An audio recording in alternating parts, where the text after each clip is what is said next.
You're listening to Love Without Lies, real talk about love, sex, and the truth most people are afraid to say out loud. Let's go.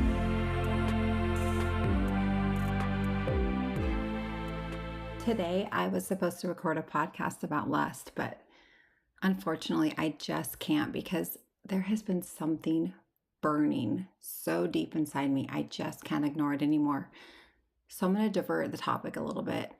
I just can't stop thinking about all of the people who have never and may never experience what I've discovered through my journey. And that's the journey that began when I started asking, why does sex really matter? Not sex for connection, but sex for healing, for awakening, for becoming. I'm thinking about all the people who have sex but never feel changed by it. The people who crave something deeper, but they have no idea how to ask for it. The people who've shut down, numbed out, or convinced themselves that sex just doesn't matter.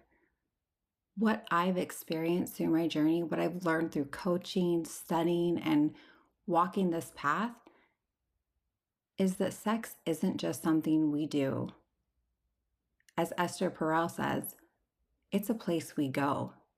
And when we go there with truth and presence, it changes everything.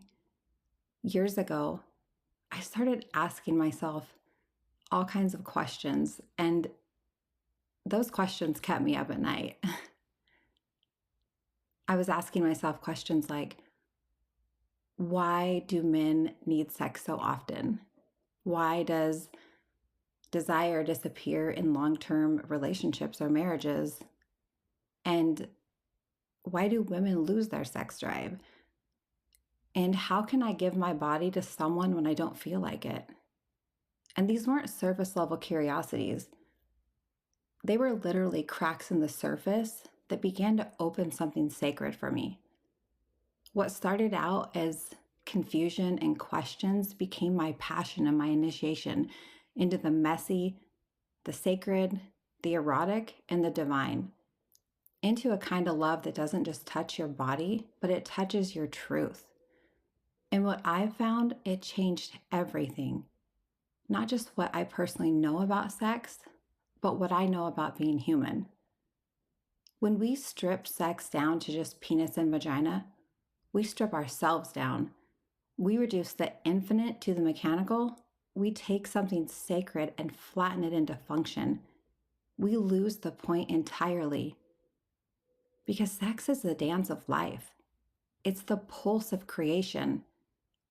It's the divine language of the universe written in breath, sound, movement, and presence. When we deny this truth, we reduce sex to an obligation or avoid it entirely out of shame, fear, resentment, or fatigue. We don't just deny pleasure. We deny life itself. We cut ourselves off from the river that runs through everything.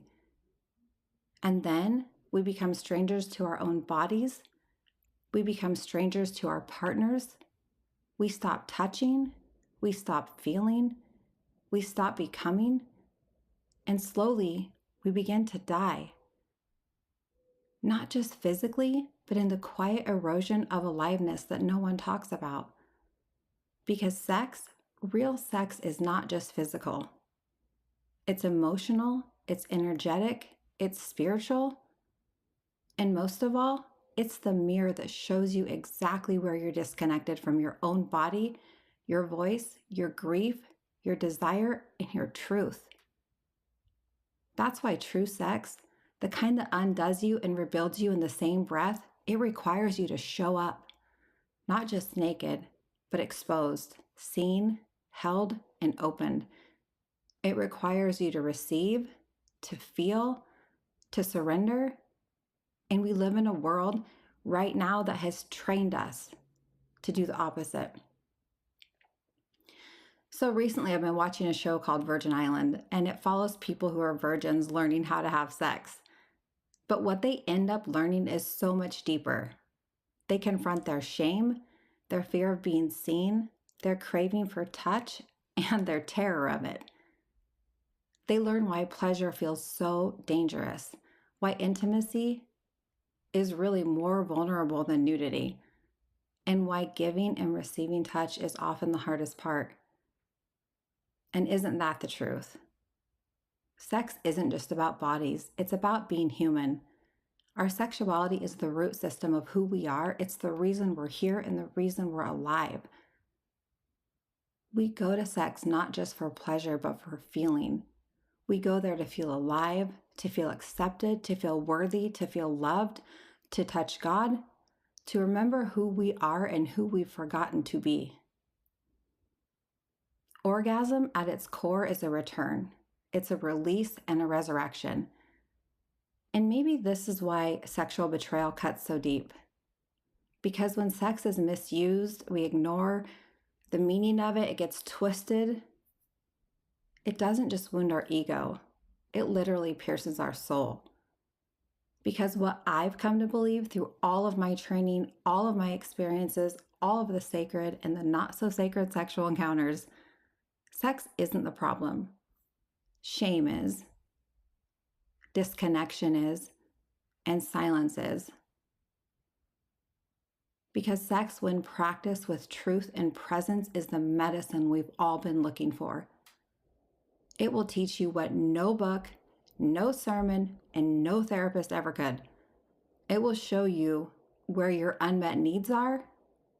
It'll expose your inner child, your hidden grief. It will teach you to breathe, to listen, to soften, to receive.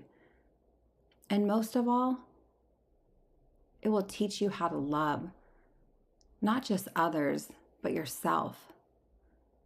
In all your longing, in all your hunger, in all your holiness. And with all my heart, I believe this is the gift, should we choose to open it. But let's talk a little bit about what's happening in the world right now. Studies show that more people are remaining virgins well into their adulthood than ever before. Yet, at the same time, mental health challenges are rising. Isolation, anxiety, depression, even suicide. And yet sex is everywhere. It's on our screens, it's in ads, it's in conversations. How can we know more techniques than ever, have more access to novelty, and yet still we feel so unsatisfied and disconnected? Because what people really want isn't more novelty. They want more intimacy. They want great sex inside a loving, committed relationship. They want it to be more than friction. They want fucking fire, a force of peace, healing, sanctification. And that's the part no one tells you. The secret to great sex in a long-term relationship, it's emotional, not technical. Sex isn't some skill you master. It's a language you learn. It's one that speaks to your core desires. And those desires aren't about having something. They're about feeling something. They're about feeling alive, desired, worthy, and chosen. No toy or technique can give you that. Because sex is more emotional than physical. It's more spiritual than mechanical, more about your nervous system than your performance. It's about the stories your body tells you when it feels safe. It's about understanding the rules your sexual feelings follow and how they connect to who you really are. That's why so many people can have sex and still feel alone. Because real sex isn't about getting something. It's about becoming someone. It's the universal language of love. It's resurrection, a sacred undoing, and most of all, a return to self. So I dare you. Stop calling it just sex. Stop treating it like it's a transaction, a test, or a ticking time bomb. Stop Googling how to spice things up. Stop waiting for the perfect partner, for the perfect moment, or the perfect mood. Instead, begin to touch like it's prayer. Look at your partner like it's a worship. Speak like your truth matters, and feel like your life depends on it, because it does. And I'm going to leave you with this challenge. This week, I challenge you to stop avoiding the sacred. And maybe that means touching your own body with reverence. Maybe it means letting your partner hold you for 30 seconds without shrinking. Maybe it's just telling the truth about what you need. Whatever it is, do it. Open the gift. Say yes to the part of you that still believes in beauty and connection in the wild, the messy, the messiness, the holiness of sex that actually means something. Because when you stop hiding from that kind of sex, you stop hiding from life. And you just might remember that love is still here, and so are you.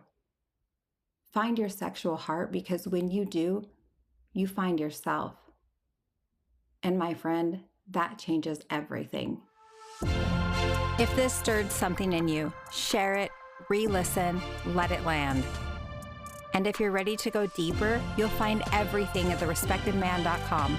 Coaching, courses, and now, what would Teresa say, your private AI coach for men. Remember, you don't have to shrink to be loved. You don't have to go numb to stay. Stay open, stay honest, and I'll catch you next time on Love Without Lies.